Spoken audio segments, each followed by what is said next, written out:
السلام علیکم ورحمۃ اللہ وبرکاتہ۔ معزز سامعین و ناظرین، چونکہ اتوار کو عید الاضحیٰ ہے اور ہم نے عید بھی پڑھنی ہے، تو عید سے متعلقہ چند باتیں، عید کی نماز پڑھنے کا طریقہ، چونکہ سال کے بعد عید آتی ہے، عید الفطر پڑھتے ہیں یا پھر عید الاضحیٰ پڑھتے ہیں سال بھر میں، تو طریقہ ہمیں بھول جاتا ہے۔ تو سب سے پہلے تو اس سلسلے میں یہ بات سمجھنی چاہیے کہ ہر کام سے پہلے نیت ہوتی ہے، تو عید الاضحیٰ پڑھتے وقت بھی نیت کا خیال رکھنا ہے۔ نیت کیا کرنی ہے؟ دیکھیں، نیت دل کے ارادے کا نام ہے۔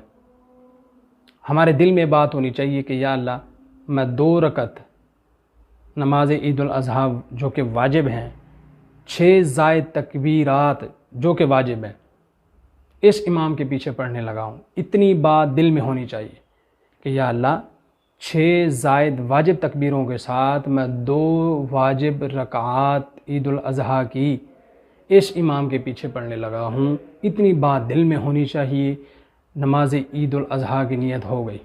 اگر کوئی زبان سے کہہ لیتا ہے تو کہہ سکتا ہے، تو یہ نیت کر لینی ہے۔ اس کے بعد ہم نے نماز عید الاضحیٰ پڑھنی۔ اس نیت کے بعد امام اللہ اکبر جیسے تکبیر تحریمہ کہتا ہے، دونوں ہاتھوں کو کانوں کی لو تک اٹھائے گا، اللہ اکبر کہتے ہوئے ہاتھ باندھ لے گا، مقتدی بھی ہاتھ باندھ لیں گے۔ اس کے بعد امام ثنا پڑھے گا، پیچھے مقتدی بھی ثنا پڑھ لیں گے۔ ثنا پڑھنے کے بعد پہلی رکعت میں 3 زائد تکبیریں آئیں گی۔ پہلی تکبیر اللہ اکبر کہہ کر ہاتھ چھوڑ دیے جائیں گے، امام بھی ہاتھ اٹھائے گا، مقتدی بھی ہاتھ اٹھائیں گے۔ پھر دوسری تکبیر اسی طرح، امام بھی ہاتھ اٹھا کے، مقتدی بھی ہاتھ اٹھا کے اللہ اکبر کہیں گے، ہاتھ چھوڑ دیں گے۔ پھر تیسری تکبیر امام اور مقتدی دونوں کہیں گے، دونوں ہاتھ اٹھائیں گے کانوں کی لو تک، ہاتھ باندھ لیں گے۔ پہلی تکبیر پہ ہاتھ چھوڑ دیں گے، دوسری تکبیر پہ ہاتھ چھوڑ دیں گے، تیسری تکبیر پہ ہاتھ باندھ لیں گے۔ یہ پہلی رکعت کی بات ہو رہی ہے اور یہ ثنا کے بعد پڑھی جائیں گی۔ جب تیسری تکبیر کہہ کے سارے ہاتھ باندھ لیں گے تو اب مقتدی خاموش ہو جائیں گے، امام اعوذ باللہ بسم اللہ آہستہ پڑھے گا، پھر سورہ فاتحہ پڑھے گا، پھر سورت کی تلاوت کرے گا، پھر رکوع سجدہ، پہلی رکعت مکمل کر لینی ہے ہم نے۔ پھر دوسری رکعت میں امام کھڑا ہوگا، مقتدی بھی کھڑے ہوں گے۔ دوسری رکعت جیسے عام نمازوں میں شروع کرتے ہیں کہ امام دوسری رکعت میں سورہ فاتحہ پڑھ لے گا، اس کے بعد سورت پڑھے گا۔ دوسری رکعت میں 3 زائد تکبیریں ہیں رکوع سے پہلے۔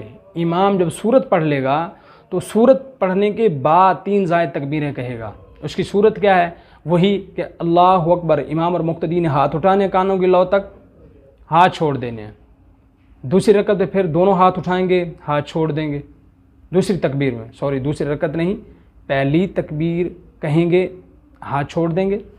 دوسری تکبیر کہیں گے، اللہ اکبر کہتے ہوئے ہاتھ چھوڑ دیں گے۔ تیسری تکبیر پھر کہیں گے، امام بھی مقتدی بھی اللہ اکبر کہتے ہوئے ہاتھ چھوڑ دیں گے۔ پھر چوتھی تکبیر کہیں گے، بغیر ہاتھ اٹھائے رکوع میں چلے جائیں گے، کیونکہ چوتھی تکبیر رکوع کی ہے اور رکوع کے لیے ہاتھ نہیں اٹھاتے، رکوع کی تکبیر کہتے ہوئے، تو رکوع میں چلے جائیں گے۔ اس کے بعد نماز کا طریقہ وہی ہے۔ تو لہذا یہ نماز عید الاضحیٰ کا طریقہ ہے اور نماز عید الاضحیٰ اس طرح ہم نے پڑھنی ہے۔ باقی یہ ہے کہ عید الاضحیٰ کی طرف جایا جائے تو تکبیرات اونچی آواز سے پڑھنی چاہیے، اور اسی طرح عمدہ لباس جو آدمی کو میسر ہے، غسل کرنا بھی سنت ہے، خوشبو لگانی چاہیے، عمدہ لباس پہننا چاہیے، لوگوں کو ملنا، ٹھیک ہے، سلام کرنا چاہیے۔ اس طرح ایک جو ہے عید مبارک کا لفظ بھی کہا جاتا ہے، تو اصل میں یہ ہے تو ایک دعائیہ جملہ ہے کہ اللہ تعالیٰ آج کے دن عید کو تمہارے لیے بابرکت بنائے۔ اصل تو دعا ہے، تو سلام کرنے کے بعد یہ دعا کہنی چاہیے، بغیر سلام کے نہیں۔ تو بغیر سلام کے علماء نے منع کیا ہے کہ سلام کرنے کے بعد اس دعا کو پڑھنا چاہیے، سنت یہی ہے، کیونکہ جیسے حدیث میں تقبل اللہ منا و منکا کے الفاظ آتے ہیں۔ بہرحال عید مبارک کہہ لینا درست ہے، لیکن اس کو سنت سمجھنا یا دین کا حصہ سمجھنا یہ جائز نہیں ہے۔ فی نفسی ہی دعا ہے، اس دعا کو دعا کی حد تک ہی سمجھنا چاہیے۔ اس کو سنت سمجھنا یا اپنے نبی صلی اللہ علیہ وسلم کا طریقہ سمجھنا یا اس کو کوئی اور درجہ دینا یہ درست نہیں ہے۔ بس ایک دعا ہے، جیسے ہم کسی کو ملتے ہیں کوئی دعا دے دیں، تو بس ایک یہ دعا ہے جو ملتے ہوئے ایک مسلمان دوسرے مسلمان کو دے دیتا ہے۔ اللہ سے دعا ہے اللہ تعالیٰ میں سمجھنے کی توفیق عطا فرمائے۔ السلام علیکم ورحمۃ اللہ وبرکاتہ۔